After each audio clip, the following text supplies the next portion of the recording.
Is my screen visible, friends?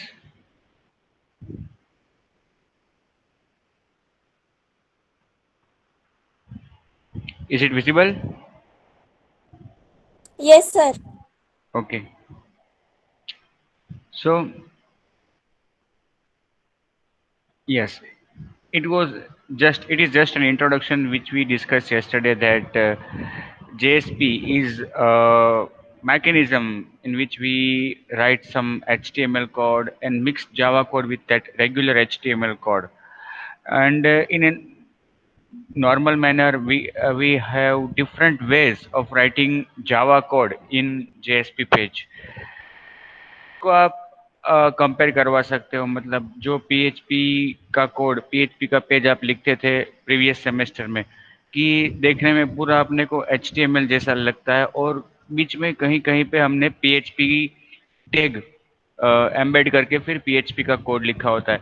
मतलब actually PHP जावा ये सब बनाने के लिए, क्योंकि ज़्यादातर वेब पेजेस बनते हैं एचटीएमएल में, लेकिन एचटीएमएल जो है वो अपने को डायनेमिक पेज नहीं बनाने देता। तो डायनेमिक बनाने के लिए हम एचटीएमएल के साथ दूसरी टेक्नोलॉजीज का यूज़ करते हैं। अब ये जो चैप्टर है, यहाँ पे हम डिस्कस करने वाले हैं invoking Java code from JSP, मतलब कि जेएसपी के पेज में जावा का कोड कैसे लिखा जा सकता है, कैसे हम उसको यूज़ कर सकते हैं, कैसे हम उसको कॉल कर सकते हैं। तो यहाँ पे डिस्कशन होगा JSP expressions, comparing servlets with JSP pages, then writing scriptlets, using scriptlets to make parts of JSP page conditional, using JSP declarations, then predefined variables of JSP. There are many predefined variables available which we can directly use. Predefined का मतलब already बने हुए variable यहाँ पे काफ़ी available है, हमें उनको केवल यूज़ करना है। Comparing JSP expression, scriptlets and declarations. तो ये जो चैप्टर है वो फोकस करता है जो प्रीवियस लेक्चर का हमारा डिस्कशन था कि भाई जेएसपी का पेज मतलब एक ऐसा पेज जिसमें हम एचटीएमएल का कोड लिखते हैं और जहाँ जहाँ डायनेमिक कंटेंट, डायनेमिक कोड या कुछ डायनेमिक एग्जीक्यूशन करवाना होता है वहाँ पे हम जावा का कोड वहाँ पे लिखते हैं। लेकिन देखो, जेएसपी के पेज में एचटीएमएल का कोड लिखते हो वो तो आप नॉर्मल मैनर में लिखते हो, जैसे आप एचटीएमएल के पेज में एचटीएमएल का कोड लिखते हो उसी तरह से। अब जावा का कोड अगर आप लिखना चाहते हो उसमें ज़रूरत पड़ने पर, तो जावा का कोड लिखने की हमारे पास तीन अलग अलग विकल्प है या तीन मैकेनिज्म्स है, जो मैंने आपको कल भी बताया था प्रीवियस लेक्चर में। जेएसपी एक्सप्रेशंस का यूज़ करके आप वहाँ पे जावा का कोड लिख सकते हो using scriptlets, and third is using JSP declaration. इन तीन मैकेनिज्म में से किसी का भी यूज़ करके आप अपने पेज में जावा का कोड लिख सकते हो। आपके एक पेज में ऐसा नहीं है कि हम एक ही जगह पे जावा का कोड लिख सकते हैं, काफ़ी सारी जगह पे जहाँ जहाँ आपको ज़रूरत पड़े वहाँ पे आप जावा का कोड लिख सकते हो जेएसपी के पेज में। इसमें इसमें कोई लिमिटेशन नहीं है। और जहाँ पे जो मैकेनिज्म आपको उचित लगे इन तीनों में से वो यूज़ कर सकते हो। एक पेज में सपोज आपने शुरू में जावा का कोड लिखा है पहली बार कहीं पे, वहाँ पे आपने जेएसपी एक्सप्रेशन का यूज़ किया, तो फिर थ्रू आउट द पेज आप बाकी के दो में से कोई यूज़ नहीं कर सकते, ऐसा नहीं है। कुछ भी यूज़ कर सकते हैं, तीनों मैकेनिज्म्स एक साथ भी यूज़ कर सकते हैं। एक साथ मतलब एक ही पेज में बारी बारी या कहीं पे भी इन तीनों मैकेनिज्म का ज़रूरत पड़ने पर उपयोग हो सकता है। तीनों विकल्प है, तीनों मैकेनिज्म है जावा का कोड लिखने के, लेकिन तीनों अलग अलग सिचुएशंस में यूज़ होते हैं और तीनों की जो असर है वो अलग होती है। कोई मुझे ये बताएगा आप में से कि ये जेएसपी का पेज जो है वो एक्चुअली है क्या? जेएसपी जो है पेज वो एक्चुअली है क्या? हमने चर्चा की है प्रीवियस लेक्चर में। कौन बताएगा मुझे? सर एक HTML का पेज जिसके अंदर हम पार्शियली जावा का यूज करते हैं। हाँ, बट इंटरनली क्या है ये? जेएसपी सर इंटरनली इंटरनल क्या है? सर्वर है, सर्वलेट है। हाँ, जेएसपी इंटरनली सर्वलेट है। मतलब जेएसपी का page, yes wanna you are correct. JSP का पेज जब हम बनाते हैं तो उसके लिए जब पहली रिक्वेस्ट आती है तो वो पूरा सर्वलेट बनता है, फिर कंपाइल होता है, फिर एग्जीक्यूट होता है ना। तो देखो, इसका मतलब ये हुआ कि ये जो जेएसपी हम लिख रहे हैं, ये जो जेएसपी हम अभी लिख रहे हैं, वो एक्चुअली इंटरनली तो एक सर्वलेट ही बनेगा। ठीक है। तो सर्वलेट मतलब क्या? सर्वलेट मतलब क्या? तो सर्वलेट मतलब जावा का एक क्लास है ना। सर्वलेट मतलब क्या? वो तो जावा का एक क्लास है। तो जावा के क्लास में क्या होता है? जावा का कोड होता है, और क्या होता है? जावा का कोड कैसा होता है? तो भाई कैसा होता है वो क्या? उसमें अब बात करें हम, कैसा कोड होता है तो उसमें पूरा एक स्ट्रक्चर होता है ना भैया। उसमें इंपोर्ट स्टेटमेंट्स होते हैं, फिर क्लास डेफिनेशन होती है, फिर कुछ वेरिएबल्स का डिक्लेरेशन होता है ना, फिर कोई मेथड होती है। मेथड के अंदर वेरिएबल्स हो सकते हैं।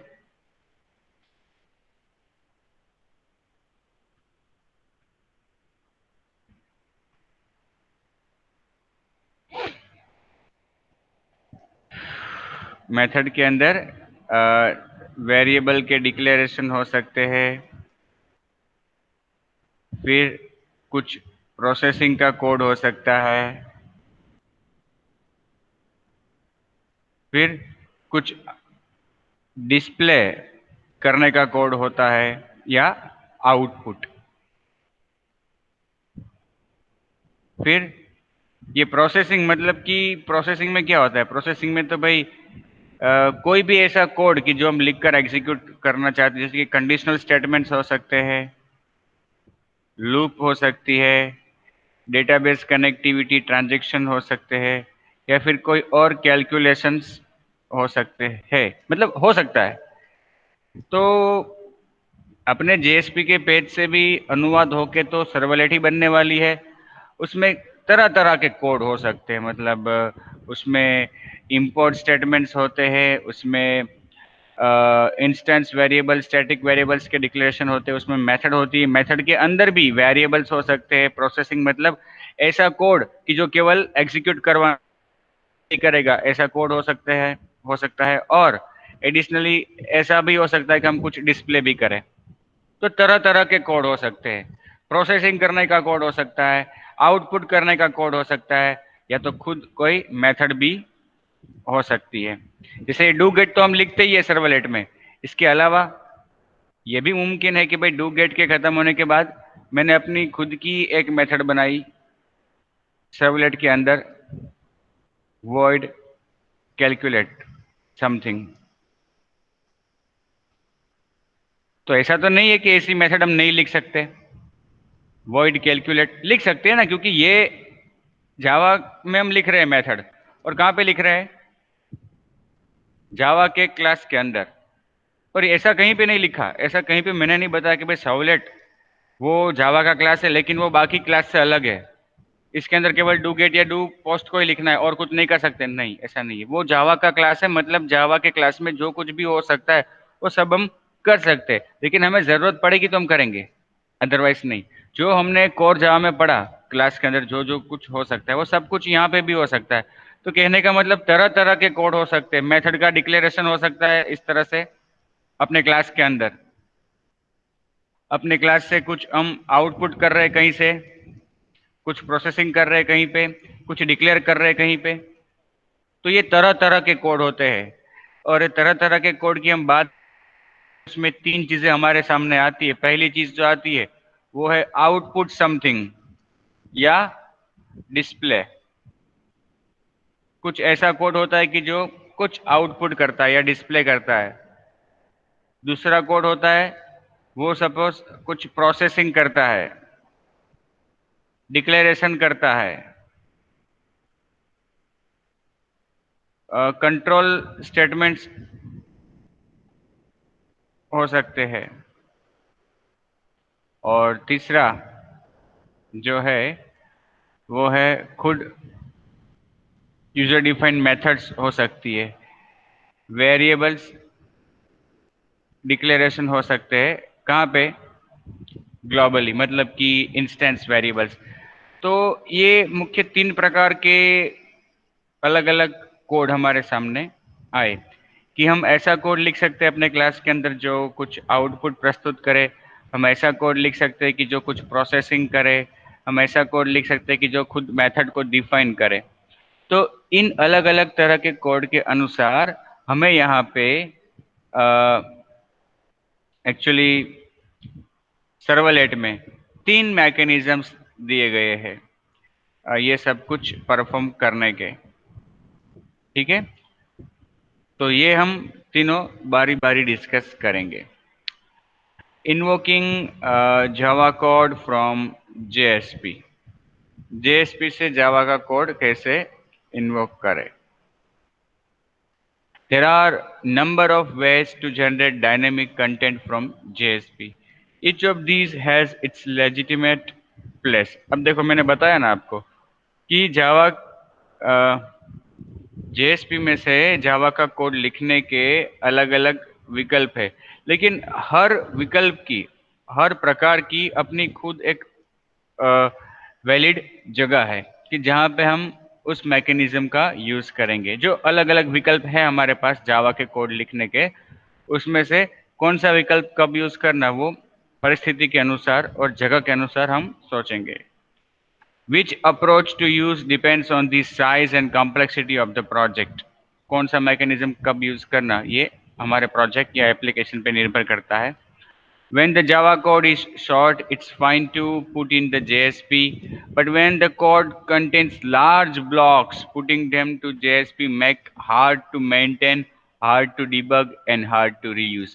अब देखो जेएसपी का पेज जब भी आप सोचोगे, जेएसपी का पेज जब भी आप सोचोगे तो आपके दिमाग में एक छवि आएगी जिसमें बहुत सारा एचटीएमएल का कोड जैसा होगा और कहीं कहीं पे आपने छोटे छोटे जावा के कोड लिखे होंगे जब भी आप सोचोगे जावा जेएसपी के पेज के बारे में। और जब सर्वलेट के बारे में सोचोगे तो आपके दिमाग में एक छवि आएगी कि पूरा जावा का कोड कहीं कहीं पे हमने उसमें शायद एचटीएमएल लिखा होगा। तो ये उसकी इमेज है दोनों की कि जेएसपी के पेज में जावा का कोड कम होता है, जरूरत पड़ने पर ही, मतलब जहाँ पे डायनेमिक कंटेंट ऐड करना है वहीं पे हम जावा का कोड लिखेंगे। और सर्वलेट वो तो पूरा जावा का ही कोड है और जरूरत पड़ने पर, मतलब अगर कुछ डिस्प्ले करना है तो हम एचटीएमएल का यूज शायद करेंगे। तो कहने का मतलब यहाँ पे क्या है कि भाई जेएसपी के पेज में, अगर देखो आप पेज बनाने से पहले आप सोचो और आप अगर ये विचार में हो कि भाई मैं सर्वलेट यूज करूं या जेएसपी, तो ये निर्भर करता है कि आपके कोड में डायनेमिक कंटेंट कितना है। अगर आपका पेज ऐसा है कि जिसमें जावा का बहुत सारा कोड आपको लिखना है और प्रेजेंटेशन बहुत कम करना है, तो फिर आप सर्वलेट का चयन करो। क्योंकि अगर जावा का कोड बहुत सारा लिखना है और आप जेएसपी का पेज बनाते हो तो होगा क्या, उसमें एचटीएमएल का कोड तो बहुत कम आएगा लेकिन काफी जगहों पे आपको जावा का बहुत सारा कोड लिखना पड़ेगा। और अलग अलग मैकेनिज्म के उपयोग से अलग अलग जगहों पे आप जावा का कोड लिखोगे तो वो आपको मेंटेन करना हार्ड हो जाएगा। प्रॉब्लम नहीं होगी कुछ, ना ही कोई एरर है, लेकिन जेएसपी के पेज में आप एम्बेड करते हो जावा का कोड, कुछ भी जब हम एम्बेड करते हैं तो वो जरूरत के मुताबिक ही करना चाहिए। अब बहुत सारा कोड जावा का लिखना पड़ रहा है तो जेएसपी के बजाय हमें सिलेक्ट करना चाहिए सर्वलेट, क्योंकि servlet is good at that, in that case जहाँ पे आपको प्रोसेसिंग ज़्यादा करना है, एग्जीक्यूशन ज़्यादा करवाना है, तो सर्वलेट बेहतर है। तो वही चीज़ यहाँ पे भी समझाई है कि भाई जेएसपी के पेज का मेन मकसद क्या है, presentation. It is mainly use in presenting results. Client को जब कुछ प्रस्तुत करना होता है डायनेमिकली, तब हम जेएसपी का इस्तेमाल करते हैं। देखो यहाँ पे ये एक आपकी टेक्स्ट बुक का ही स्क्रीनशॉट है, और ये स्क्रीनशॉट मतलब कि ये टेक्स्ट बुक का जो पेज है वो काफ़ी बार हमारे सामने ये आएगा, ये पेज, क्योंकि देखो काफ़ी सारे चैप्टर्स इसमें निकल जाएंगे। मतलब ये जो एक छोटा सा पेज यहाँ पे आपको दिख रहा है ना, उस पेज में जो मैकेनिज्म्स की चर्चा की है वो हर मैकेनिज्म एक एक चैप्टर का है। ये यहाँ पे क्या समझाया है पता है इस पेज में, कि जावा का कोड हम जेएसपी में कैसे लिख सकते हैं, उसके अलग अलग मैकेनिज्म्स बताए हैं, एडवांस भी। अब देखो पहला जो मैकेनिज्म है वो क्या कह रहा है कि call Java code directly, place all, मतलब जेएसपी के पेज में जावा का कोड कैसे लिखे। तो पहला विकल्प है वो क्या कह रहा है कि भाई आप जेएसपी के पेज में ही जो जावा का कोड आपको रन करवाना है, जो जावा का कोड आपको लिखना है वो वहीं का वहीं लिख दो। कहाँ पे? जेएसपी के पेज में ही। वो कैसे लिखे? वो तीन मैकेनिज्म्स जो बताए मैंने, JSP expression, JSP scriptlet, JSP declaration, तीनों का यूज करके या तीनों में से कोई भी यूज करके, मतलब जो पेज है अपना जेएसपी का पेज उसी में हम जावा का कोड योग्य सिंटेक्स के अनुसार लिख दे। ये पहला जो मैकेनिज्म है वो ये बता रहा है, it is appropriate only for very small amount of code. ये ये तीन मैकेनिज्म्स जो बताए कि सेम पेज में कोड लिख दो, वो कब उपयोगी है? जब हमारा जावा का कोड शॉर्ट है, तब शॉर्ट है। और उसकी चर्चा भी हम इसी चैप्टर में करने वाले हैं, ठीक है। फिर दूसरा मैकेनिज्म क्या बोल रहा है कि कॉल जावा कोड इनडायरेक्टली, मतलब जावा का कोड सेम पेज में लिखने के बजाय उसको इनडायरेक्टली यूज करो। कैसे? डेवलप सेपरेट यूटिलिटी क्लासेस, जावा के प्योर क्लासेस बना के रखो सेपरेटली। यूटिलिटी क्लासेस मैंने पिछले डेमो में आपको एग्जांपल दिया था, कुकी यूटिलिटी। कुकी यूटिल ऐसा क्लास बनाया था हमने जिसमें हमने दो मेथड डिफाइन की थी। एक मेथड कुकी की किसी पर्टिकुलर कुकी की वैल्यू ढूंढने के लिए, और दूसरी दूसरी मेथड कुकी को रिस्पॉन्स में ऐड करने के लिए।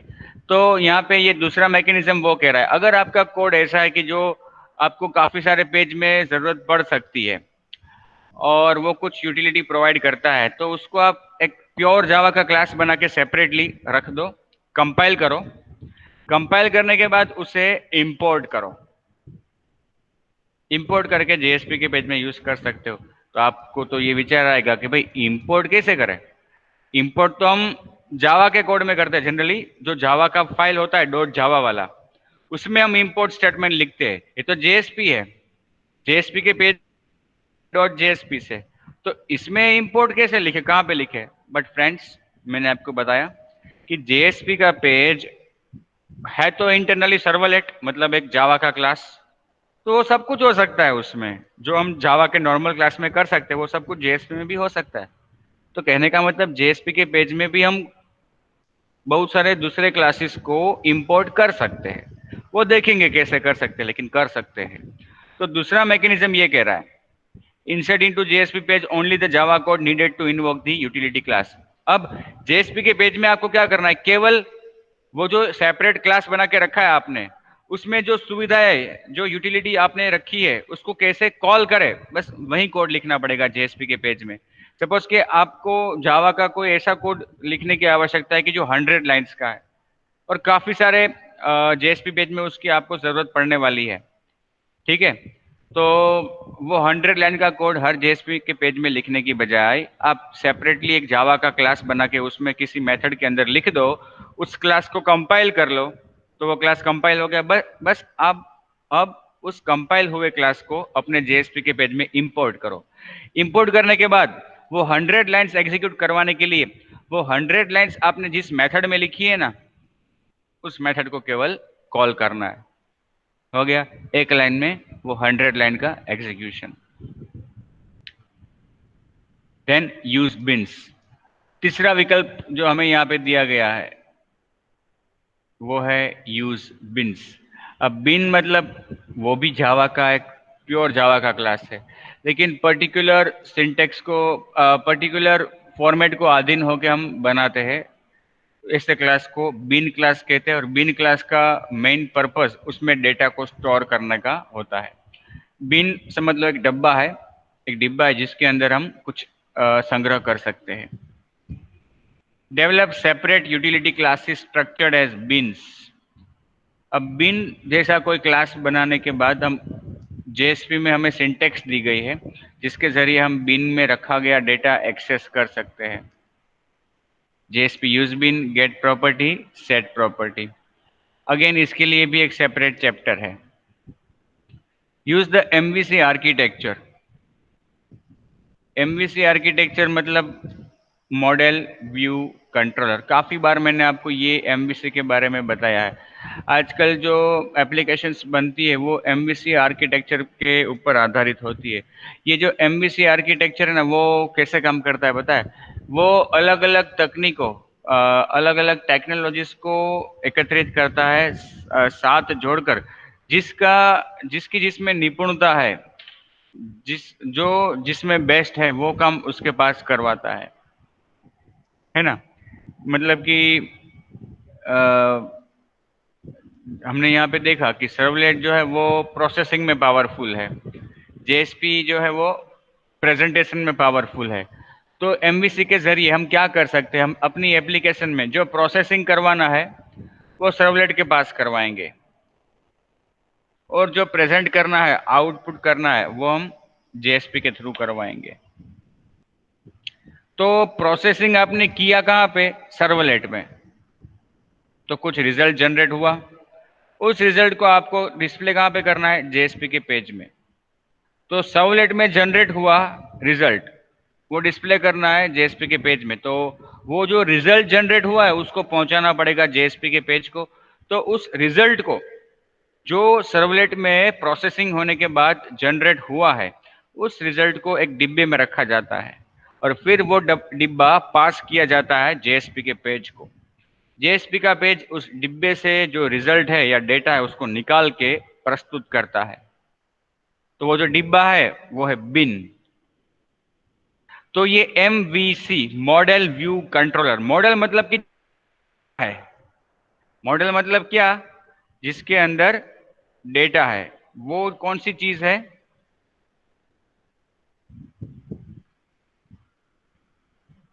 Model contents data, that is been, जिसके अंदर डेटा है।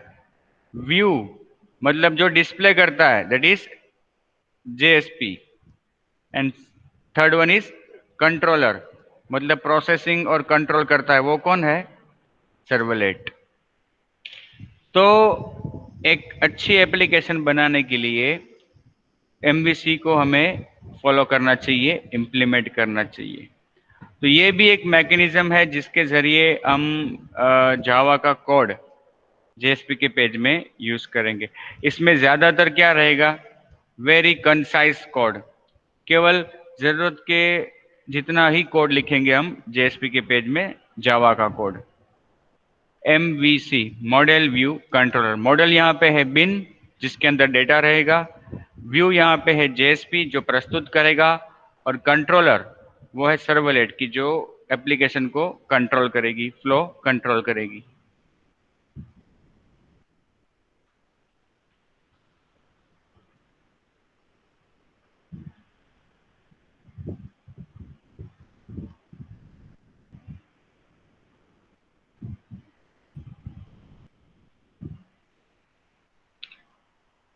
Respond to original request, look up data, store results in bin, forward to a JSP page to present results.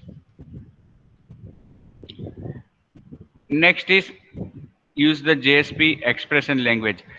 अब ये भी एक दूसरा मैकेनिज्म, एक एडिशनल मैकेनिज्म हमें दिया गया है। जेएसपी के पेज में जावा के कोड को लिखने की एक शॉर्ट हैंड लैंग्वेज बहुत ही शॉर्टली हम लिख सकते हैं जावा का कोड अपने जेएसपी के पेज में। इसके लिए अपने को यहाँ पे एक एक्सप्रेशन लैंग्वेज दी गई है, जिसको कई बार शॉर्ट हैंड लैंग्वेज भी कहा जाता है। उसमें कुछ सिंटेक्स हमें दी गई है जिसके जरिए हम जावा का कोड शॉर्ट में लिखकर यहाँ पे यूज कर सकते हैं जेएसपी के पेज में। JSP expression language, it is a shorthand syntax to access and output object properties. It is usually used in conjunction with bins and MVC. हम MVC में इसका यूज ज़्यादा करते हैं। इसके लिए भी एक अलग से चैप्टर है। और फिर यूजिंग कस्टम टैग्स। अब आप जेएसपी का पेज जब लिखते हो तो उसमें HTML का कोड और जावा का कोड मिक्सअप करते हो। HTML का कोड जो होता है वो आप कैसे लिखते हो? टैग, उसकी पूरी भाषा जो है वो टैग की भाषा है, टैग्स। तो ऐसे सारे टैग्स जेएसपी में कि जो हम डायनेमिक एग्जीक्यूशन के लिए परफॉर्म कर सकते हैं। क्योंकि देखो, जेएसपी का पेज अब तक हम जो डिस्कस कर रहे हैं, जेएसपी का पेज, अगर किसी एक बंदे को पूरा जेएसपी का पेज लिखना है तो HTML और जावा का दोनों का नॉलेज उसके पास होना चाहिए। लेकिन सपोज कि आपके पास कोई डेवलपर ऐसा है कि जो HTML और XML भली भांति जानता है, मास्टर है, HTML और XML में वो मास्टर है, लेकिन जावा का नॉलेज नहीं है। ऐसे बंदे के पास अगर आप अपेक्षा रखते हो या काम करवाना चाहते हो, जेएसपी का पेज डेवलप करवाना चाहते हो उसके पास, तो उसको तो उसकी निपुणता किस में है? टैग्स को यूज करने में। उसको प्योर जावा का कोड नहीं आता।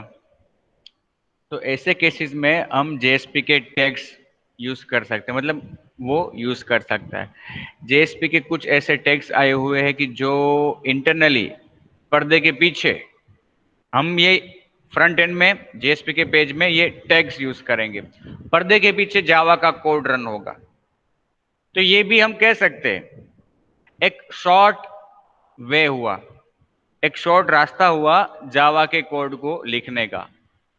एडिशनली यहाँ पे आप ऐसा भी कर सकते हो कि डेवलपर अपने खुद के जेएसपी टैग्स भी बना सकता है, जिसको कस्टम टैग्स कहते हैं। तो सपोज कि हम अपनी एप्लीकेशन के लिए अपनी टीम में बहुत सारे डेवलपर्स हैं कि जिनके पास हम डेवलपमेंट करवाना चाहते हैं, और मेरे कुछ डेवलपर्स ऐसे हैं कि जो XML और HTML अच्छी तरह जानते हैं। तो उनके पास अगर मैं जेएसपी का पेज लिखवाना चाहता हूं, तो मैं जो जावा का कोड उनसे यूज करवाना चाहता हूं, उनके लिए मैं टैग्स बना के रखूंगा। अगर मुझे जावा का नॉलेज है, जेएसपी का नॉलेज है, सर्वलेट का नॉलेज है, कस्टम टैग्स का नॉलेज है, तो मैं अपने उन डेवलपर्स की जो जावा नहीं जानते उनके लिए कस्टम टैग्स बना के रखूंगा। कस्टम टैग्स जो जो मैं बनाऊंगा उसमें मैं जावा का कोड लिख के रखूंगा। अब उन डेवलपर्स को मैं बता दूंगा, एक लिस्ट दे दूंगा कि भाई मैंने इतने टैग्स बनाए हैं, ये टैग्स है, ये उनकी प्रॉपर्टीज, ये उनके एट्रीब्यूट्स जो आपको सेट करने हैं, और इस टैग का काम ये है।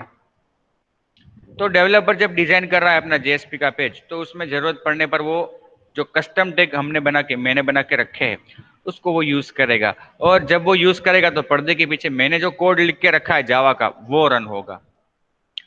तो ये भी कस्टम टैग्स भी एक ऐसा ही मैकेनिज्म है जिसके जरिए हम जावा का कोड शॉर्टली लिख सकते हैं।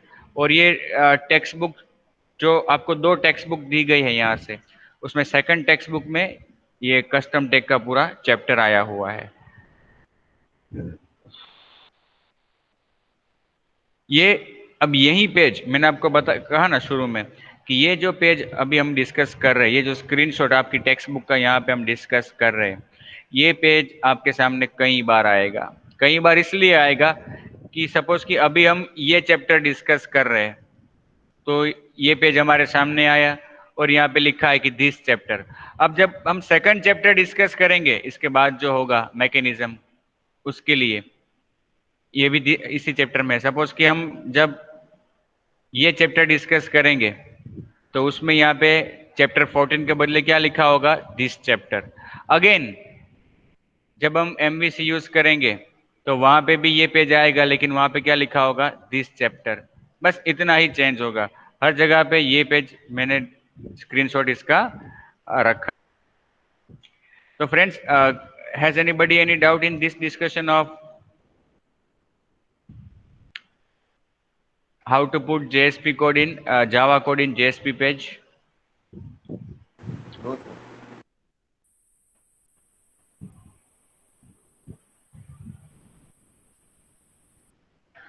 The JSP scripting elements let us to insert Java code into the servlet that will be generated from the JSP page.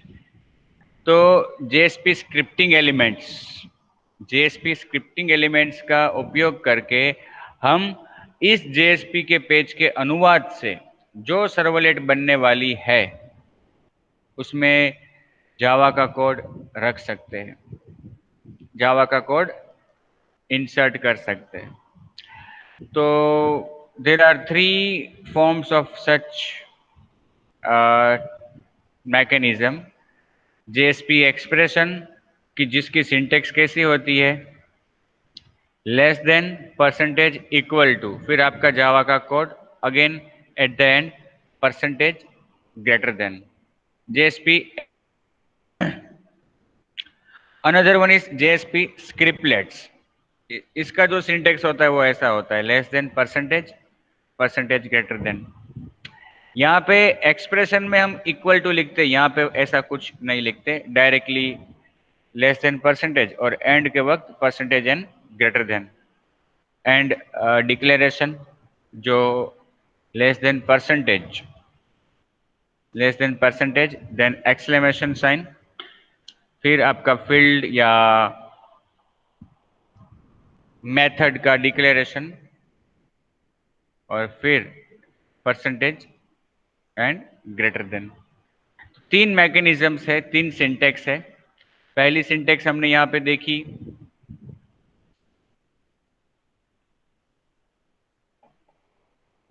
पहली सिंटेक्स जो है वो ऐसी है, less than, percentage, equal to,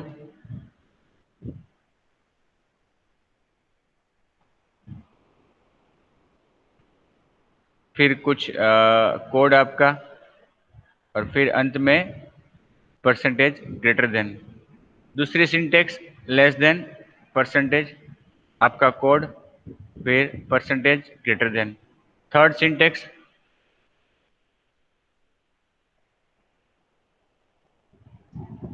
sorry यहाँ पे हाँ, परसेंटेज, एक्सक्लेमेशन, फिर आपका कोड, अंत में परसेंटेज और ग्रेटर देन। ठीक है, ये जो पहली टेक्नोलॉजी है, पहला मैकेनिज्म है सिंटेक्स, वो है एक्सप्रेशन का, JSP एक्सप्रेशंस। ये है JSP स्क्रिप्टलेट का और ये है JSP डिक्लेरेशंस का। तीनों के उपयोग अलग अलग है, तीनों में कोड लिखने से उसकी असर अलग अलग होती है, वो अभी हम 1 बाय 1 देखेंगे।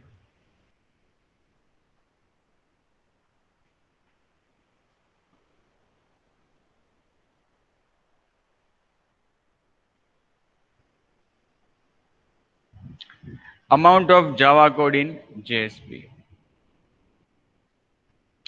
Though we can directly write the Java code in our JSP page, it would be always nice to have separate class file created for the Java code if code is no short and it is to be used at many places. तो अभी जो हमने तीनों mechanism के बारे में चर्चा की, scriptlet, JSP expression and JSP declaration, वो डायरेक्टली सेम पेज में जावा का कोड इंसर्ट करने के लिए, लिखने के लिए यूज होती है।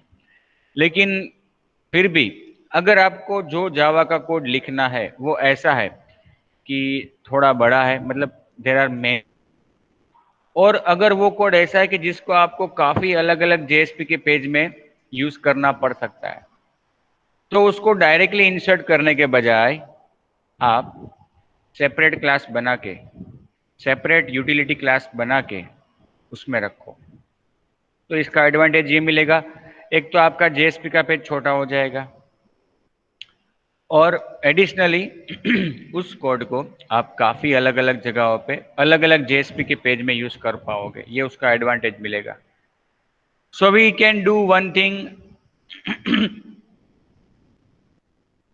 We can define such class in a separate .java file, and after compiling it, we can put the class file which is generated in webinf classes package name directory. तो यहाँ पे हम क्या कर सकते हैं कि सेपरेटली वो क्लास बना के उस क्लास को कंपाइल करके जो क्लास फाइल जनरेट होती है उसको वेब आईएनएफ में क्लासेस फोल्डर के अंदर जो हमारा पैकेज है उस नाम के फोल्डर के अंदर सुरक्षित स्टोर कर सकते हैं। फिर जहाँ भी जरूरत पड़ती है उसको हम इंपोर्ट कर सकते हैं।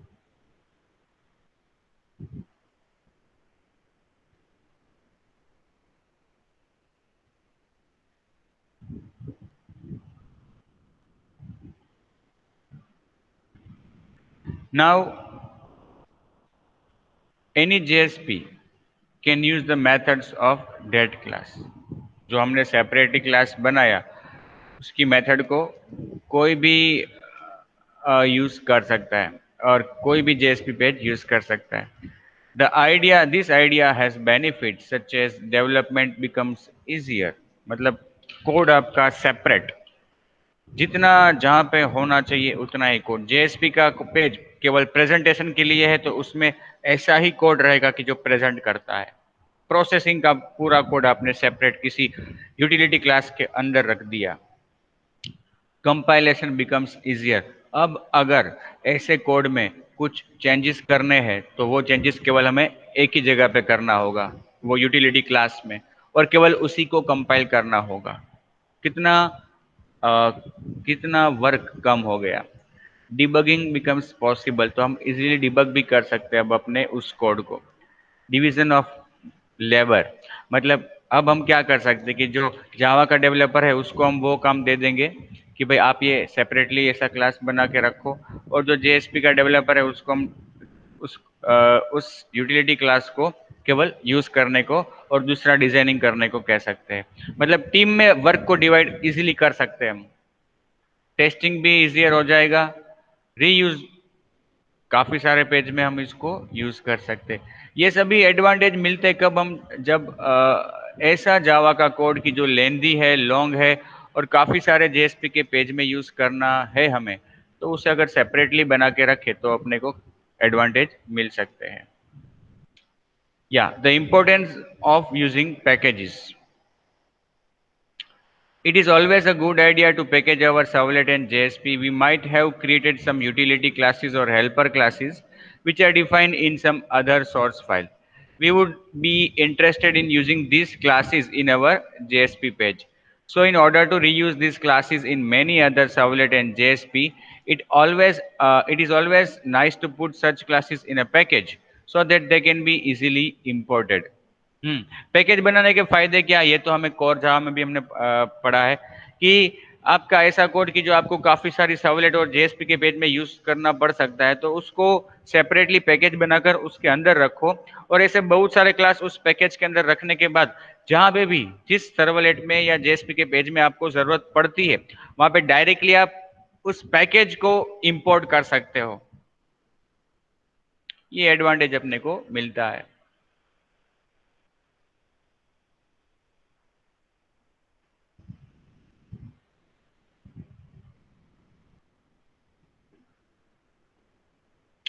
यूजिंग जेएसपी एक्सप्रेशन, तो जो सबसे पहला मैकेनिज्म है वो अब हम यहाँ पे डिस्कस करने जा रहे हैं, जेएसपी एक्सप्रेशन।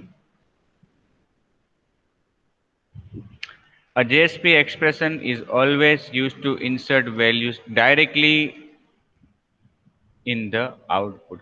अब देखो मैंने कहा था आपसे कि तीन मैकेनिज्म है यहाँ पे, तीन सिंटैक्स है यहाँ पे जावा का कोड डायरेक्टली जेएसपी पेज में लिखने के लिए। सबसे पहले जेएसपी एक्सप्रेशन। जेएसपी एक्सप्रेशन का आप कब यूज करोगे, तो देखो यहाँ पे लिखा है जेएसपी एक्सप्रेशन क्या करता है, तो उसमें जो कोड लिखते हो एक्सप्रेशन के अंदर जो आप जावा का कोड लिखते हो वो डायरेक्टली आउटपुट में जाता है, वो डायरेक्टली डिस्प्ले किया जाता है। मतलब जेएसपी का पेज ऐसा है ना हमारा कि जिसमें से हम डिस्प्ले भी कर सकते हैं। डिस्प्ले करने के लिए ही हम ज़्यादातर केस में जेएसपी का पेज बनाते हैं। जेएसपी एक्सप्रेशन के जरिए आप जो कुछ भी लिखोगे वो डायरेक्टली ऐसे स्टेटमेंट्स होंगे कि जो आउटपुट में जाएंगे। लेकिन देखो, हम जानते हैं कि जेएसपी पेज खुद कुछ नहीं करता एक्चुअली। वो तो क्या है, जेएसपी पेज के अनुवाद से क्या बनने वाली है, सर्वलेट बनने वाली है। तो यहाँ जाएगा, इस सर्वलेट में जाएगा, ठीक है। तो अगर आप जेएसपी के पेज में एक्सप्रेशन लिखते हो, जेएसपी एक्सप्रेशन में सपोज ऐसा लिखते हो हेलो, तो वो हेलो जो आपने लिखा वो कहाँ पे जाएगा, जेएसपी के पेज के अनुवाद से जो सर्वलेट बनने वाली है, उस सर्वलेट के अंदर जो अपनी मेन मेथड होगी, डू गेट या जो भी है वहां पे, उसके अंदर out dot print L N hello.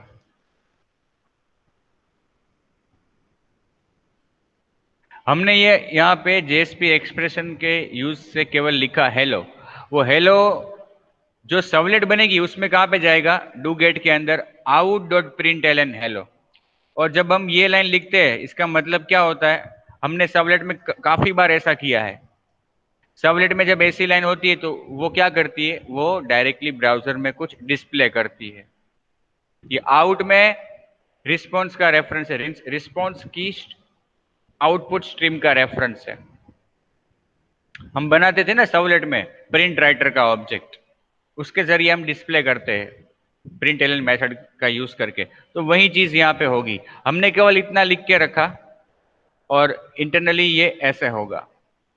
तो कहने का मतलब में हम जो भी लिखते हैं वो कहाँ पे जाता है, डायरेक्टली प्रिंट एलन मेथड के अंदर।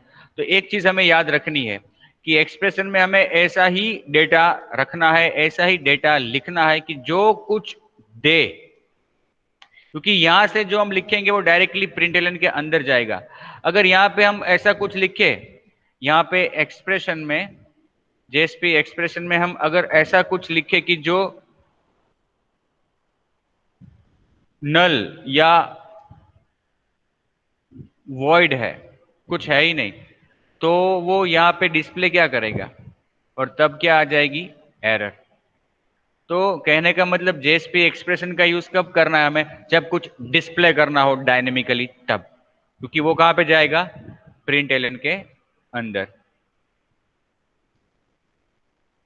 Yes, JSP expression is of the form this.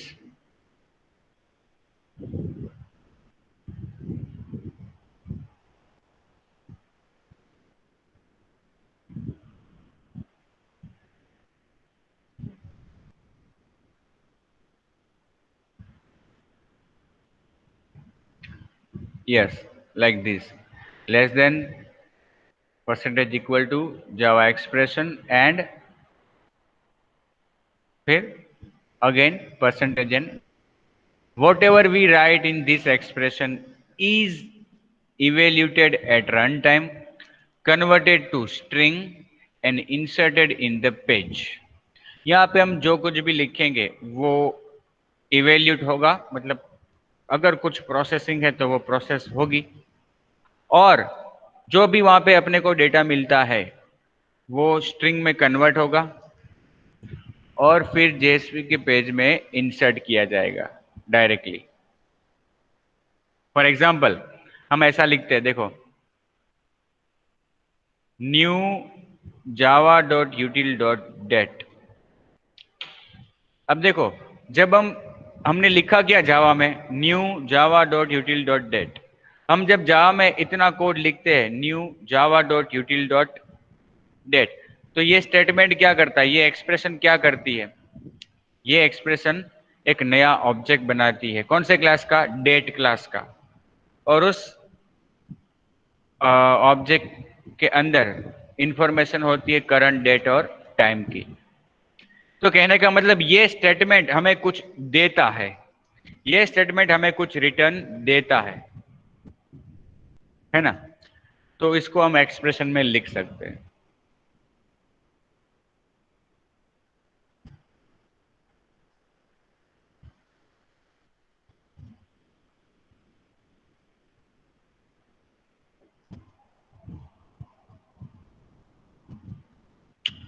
There are some predefined variables which can be used to simplify JSP expressions. Actually, the servlet which is created as result of the JSP page does not contain doGet method. Instead, it contains underscore JSP service method. अब देखो अपनी अपने JSP के page के अनुवाद से जो servlet बनने वाली है उसके अंदर डू गेट मेथड नहीं होती, उसके अंदर कौन सी मेथड होती है? Underscore JSP service. Just for our information, क्योंकि वो मेथड हमें नहीं डिफाइन करनी है, वो तो अपने आप होती है, लेकिन हमें पता होना चाहिए। सर्वलेट में हम डू गेट को या डू पोस्ट को ओवरराइड करते हैं, यहाँ पे कौन सी मेथड जनरेट होती है? Underscore JSP service. ठीक है। एंड जितने भी प्री डिफाइंड वेरिएबल्स है वो सभी इस मेथड के अंदर बतौर लोकल वेरिएबल्स डिक्लेयर किए गए। मतलब कि मैंने शुरू में बताया था कि काफी वेरिएबल्स प्री डिफाइंड वेरिएबल्स अर्थात ऑब्जेक्ट प्री डिफाइन हमें यहाँ पे मिलेंगे जेएसपी में यूज करने के लिए, और वो जितने भी वेरिएबल्स है उन सभी वेरिएबल्स को as local variables JSP service के अंदर डिफाइन किया गया है।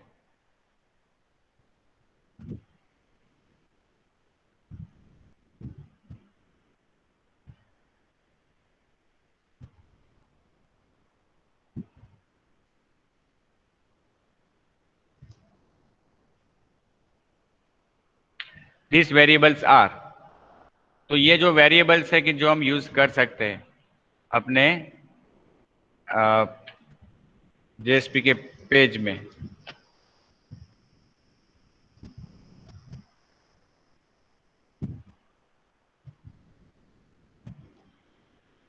वो इस तरह से है।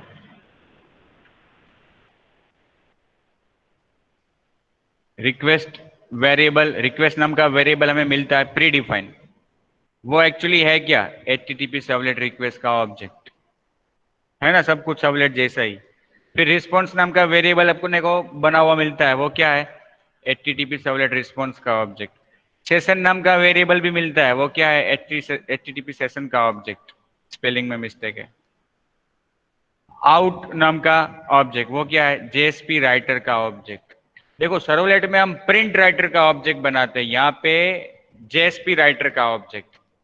दोनों का मकसद तो एक ही है, राइट करना। तो आउट नाम का भी ऑब्जेक्ट हमें वहां पे मिलता है। फिर एप्लीकेशन नाम का ऑब्जेक्ट जो एक्चुअली क्या है? सर्वलेट कॉन्टेक्स्ट का इंस्टेंस है, which is a shared data structure by all the servlets and JSP in our web application, and it is used to store some data which is to be shared among all the pages of our application. अब देखो यहाँ पे छोटा सा example, suppose कि JSP के page में आप ऐसा लिखते हो ब्राउजर कोलन, और वहां पे आपको ब्राउजर की इंफॉर्मेशन डिस्प्ले करनी है, तो आप देखो यहाँ पे लिखोगे JSP expression request dot gate user agent. Request में तो ऑलरेडी रिक्वेस्ट आपको ऑलरेडी बना हुआ मिला है, तो आपको केवल उसे यूज करना है, request dot gate user agent. वो आपको क्या देगा? ब्राउजर की इंफॉर्मेशन। तो ऐसे बहुत सारे प्री डिफाइंड वेरिएबल्स हमें यहाँ पे मिलते हैं, request, response, session, out and application.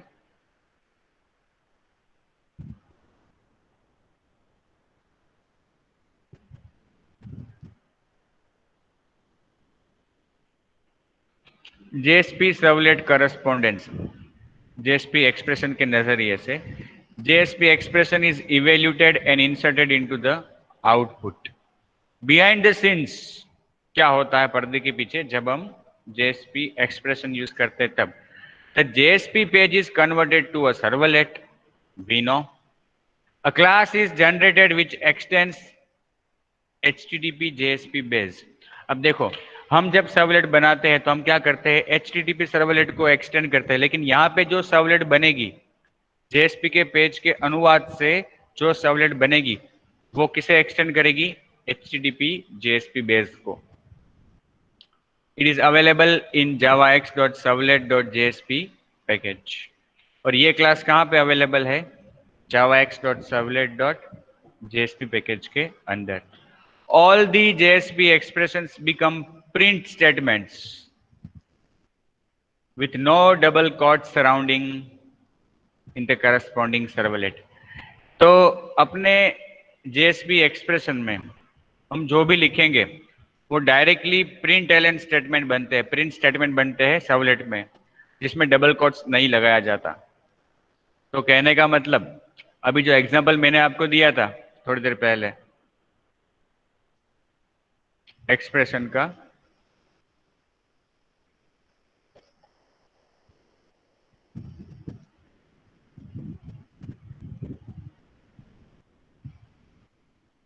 उसमें मैंने छोटा सा एग्जांपल कोड बताया था हेलो वाला।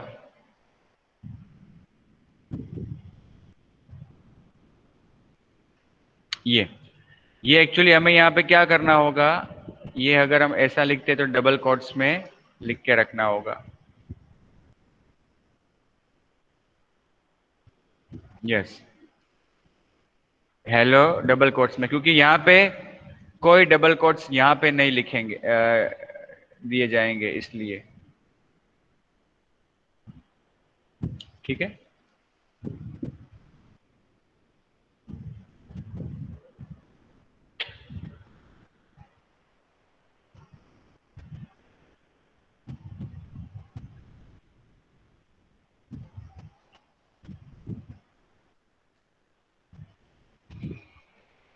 द रेगुलर HTML, अब देखो JSP के पेज में हम JSP एक्सप्रेशन लिखते हैं, उसके अलावा नॉर्मल HTML भी लिखते हैं ना हम, तो वो कहाँ जाता है? The regular HTML becomes print statements with double quotes around the text.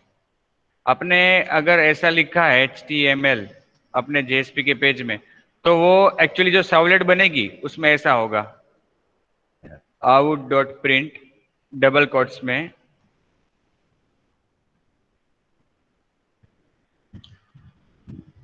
Normal HTML जो भी लिखते हो आप, जो भी, वो सब कुछ प्रिंट स्टेटमेंट के अंदर जाएगा, डबल कोट्स के अंदर।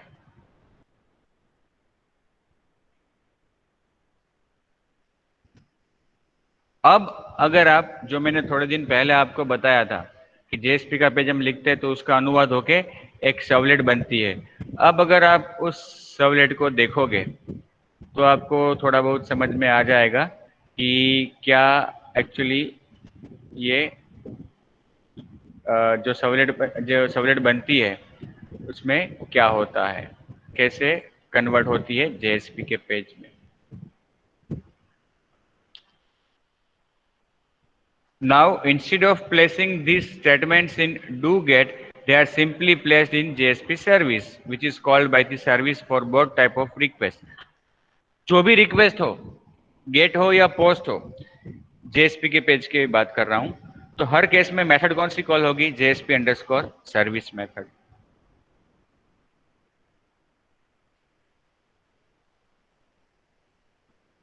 अब देखो ये छोटा सा एग्जांपल देखो, यहाँ पे नीचे जो मैं बात कर रहा था वो मैंने यहाँ पे बताया है, मैं वही ढूंढ रहा था अभी, लेकिन चलो यहाँ पे है तो अच्छा रहेगा आपको समझने में और मुझे समझाने में भी। अब देखो यहाँ पे एक छोटा सा एग्जांपल आपको बताया जा रहा है कि एक छोटा सा JSP पेज लिखा है जिसमें ऐसी ऐसी चीजें लिखी है। तो उस JSP के पेज के अनुवाद से इंटरनली जो सर्वलेट बनेगी उसमें आपने जो लिखा है वो कहाँ पे कैसे जाएगा। समझ लो कि ये आपका JSP का कोड है, दिखाई दे रहा है ना सबको ये वाला? Yes sir. ये वाला आपका, यस, मैं इसको बाजू में रख देता हूँ थोड़ा बड़ा करके तो इजीली समझ में आएगा। समझ लो ये आपने एक छोटा सा नन्हा सा JSP का कोड लिखा है ना। ये पेज का नाम क्या है? b.jsp, इसका नाम है b.jsp। इसमें आपने पहले h1, तो वो तो HTML का कोड है, फिर टुडेज डेट, वो भी एक नॉर्मल कोड है, h1 के अंदर लिखा है ना। फिर h1 को ओवर कर दिया तो हेडर में आपने डिस्प्ले किया टुडेज डेट। बाजू में आपने ये क्या लिखा है? JSP expression less than percentage equal to new Java dot util dot date. Date का क्लास का कंस्ट्रक्टर कॉल किया और वो आपको रिटर्न देगा एक डेट का ऑब्जेक्ट जिसमें करंट डेट और टाइम होगी। ये आपने पहला पेज जिसमें पहले HTML लिखा है, HTML का कोड, फिर आपने JSP एक्सप्रेशन लिखी है। ठीक है, तो केवल हम अभी इस लाइन की बात करें तो ये लाइन अपनी सर्वलेट जो सर्वलेट बनी है उसमें कैसे जाती है, ये देखो यहाँ पे फ्रेंड्स।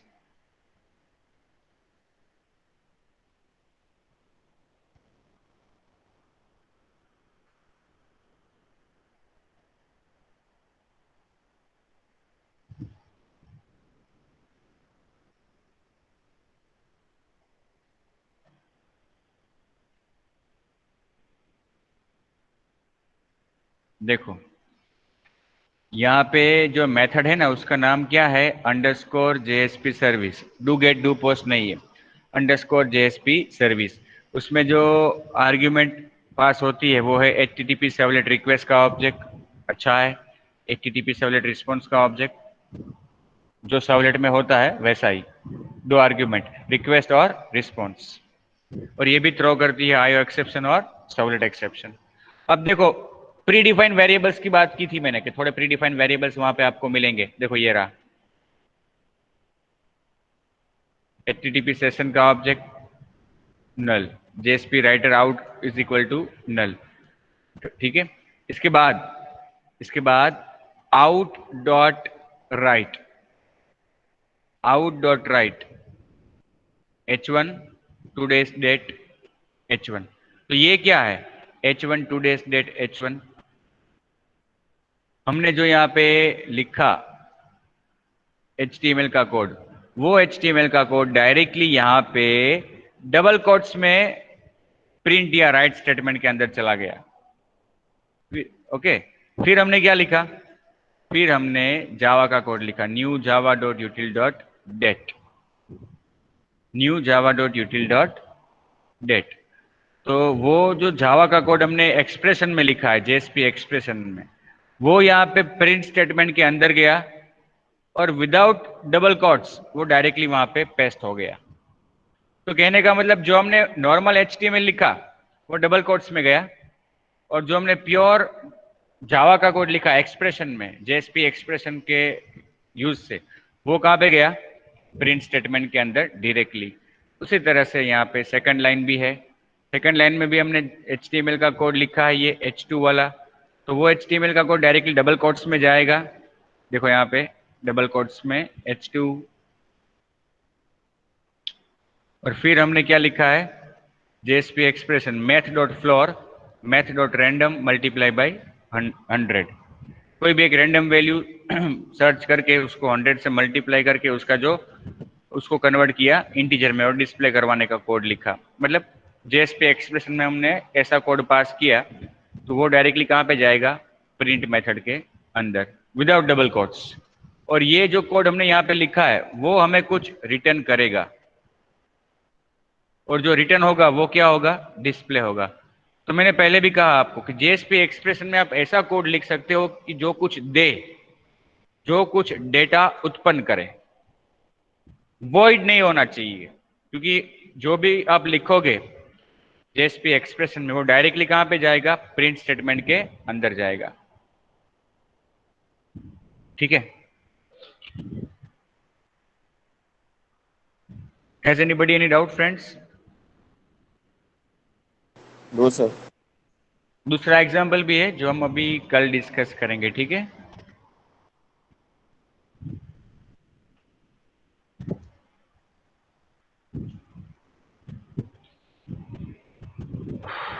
तो let me take your attendance.